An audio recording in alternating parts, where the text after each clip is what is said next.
አሰላሙ አለይኩም ወራህመቱላሂ ወበረካቱ። ውድና የተከበራችሁ የዚህ ቻናል ቤተሰቦች እንዴት ናችሁ? ደህና ናችሁ ወይ? እኔ ደህና ነኝ አልሐምዱሊላህ። ዛሬ ደግሞ በአዲስ ቪዲዮ ብቅ ብያለሁኝ። ቪዲዮ በጣም ስለሚጠቅማችሁ ከመጀመሪያ እስከ መጨረሻ በደንብ ተከታተሉት።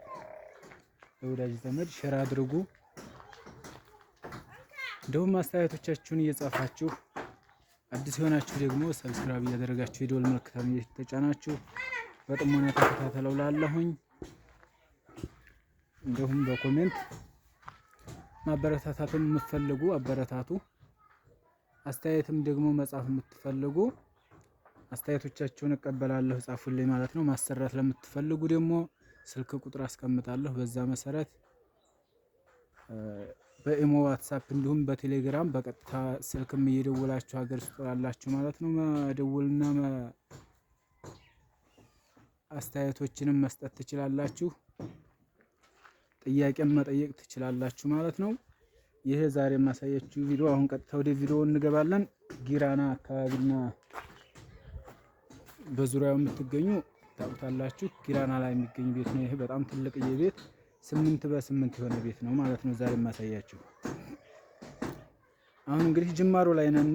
ኮርኒሱን እየሰራን እንገኛለን አሁን። እንዲሁም ቀጣይ ጅብሰሙ፣ ቀለሙ፣ ሁሉም ነገር የሚሰራ ይሆናል። ጠቅላላ ሙሉ ወጪውን ምን ያህል ፈጀ 8 በ8 ቤት ጅብሰም፣ ኮርኒስ እንዲሁም ቀለም ለማሰራት ምን ያህል ወጪ ይፈጃል የሚለውን መጨረሻ ላይ የምናየው ይሆናል። አሁን እንግዲህ ዛሬ በጣም ጠቃሚ የሆነ ቪዲዮ እንሰራላችሁ ማለት ነው። አሰራሩ ከመጀመሪያ እስከ መጨረሻ እንዴት እንደሆነ በክፍል በክፍል የማስቀምጥ ይሆናል። እንግዲህ አሁን ወደ ቪዲዮ ስናልፍ ኮርኒሱ እየተሰራ እያለ ይሄ የምትመለከቱት ፍሬም ይመረትና ይቀመጣል፣ አብሮ ይደርቃል ማለት ነው። ኮርኒሱ እየተሰራ እያለ ልክ ኮርኒሱ እንዳለቀ ወደ ጅብሰም ስለምንገባ ጅብሰሙ ሲሰራ አብሮ እየተላከከ መሄድ ስላለበት ማለት ነው። ይሄ ፍሬም የምትመለከቱት አሁን ተመርቶ ይቀመጣል ማለት ነው። ኮርኒስ የምታሰሩ ሰዎች ያው ብዙዎቻችሁ ከዚህ በፊትም በሰራሁ ቪዲዮ መሰረት ይሄ ግዴታ እንደሆነ ብዙዎቻችሁ ታውቃላችሁ እያስባለሁ። ለማሳጠር ሞክራለሁኝ።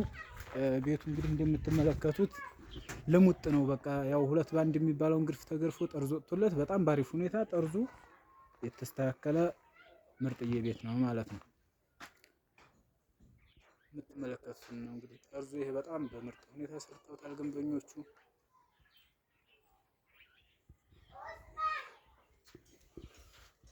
የሆላሜራውም ይሄን ይመስላል።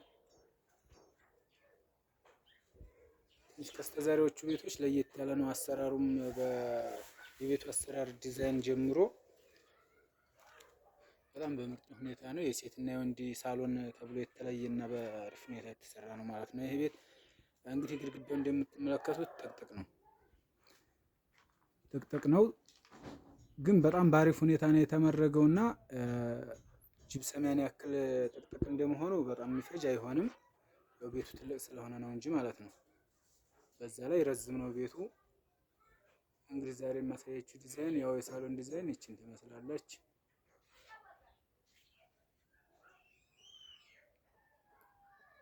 ሻዶ ላይት የሚባለው ሆስት ተገጥሞላታል። የመሃሉ አምፖል እንግዲህ ትልቁ አምፖል እንደ ባለቤቶቹ ምርጫ ይወሰናል። እሱ ገና አልገባም ማለት ነው። ቀጣይ እንግዲህ መጨረሻ ላይ የማሳያችሁ ነው የሚሆነው። ያው እስከ ሁሉም ነገር መብራቱም ሁሉም አልቆ ቪዲዮ የምሰራ ይሆናል። ሳሎኗ ይችን ትመስላለች። ኢንሻአላህ የብዙዎቻችሁ ምርጫ እንደሚሆን አልጠራጠርም። ሌላው እግረ መንገድ የማሳያችሁ መቃኑም በጣም ባሪፍ ሁኔታ ነው የተሰራው። ይሄ ራሱ መቃኑ ማሻአላህ አሪፍ ነው፣ ደስ ይላል። ሌላው ይቺ ኮሪደር ነች። ኮሪደሯም እንደዚሁ ዲዛይን አድርገንባታል።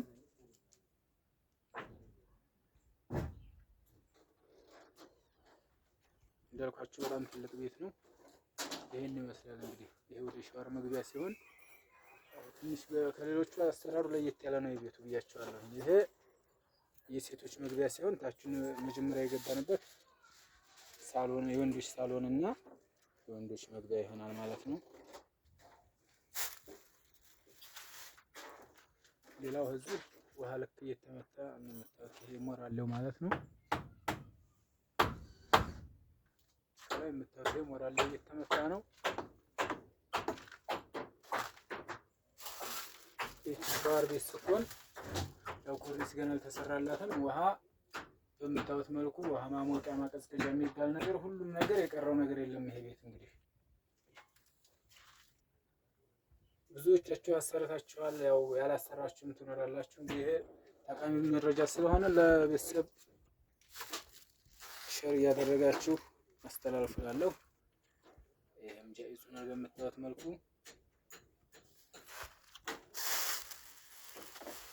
ሌላው አሰራሩን በተመለከተ እንዴት ነው ላላችሁኝ አሁን ማሳያችሁ ይሆናል።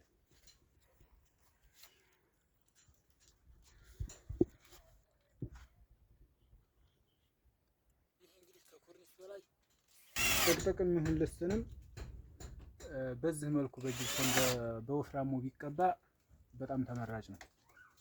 ምክንያቱም ኮርኒሱ ላይ ማንኛውም አፈር እየረገፈ እንዳያስቸግር ይሄ እንደዚህ መሆኑ በጣም ተመራጭ ያደርገዋል ብዬ አስባለሁኝ።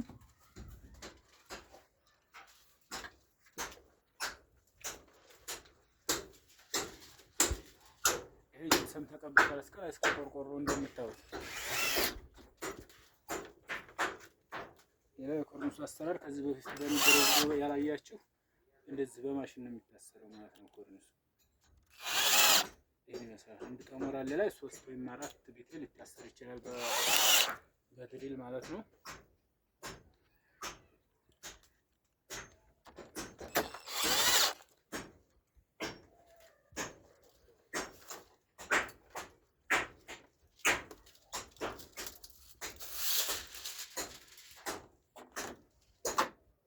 አሰራሯን ደግሞ ይችን ዲዛይኗን አሁን ላይ በደንብ ስለማያስታውቅ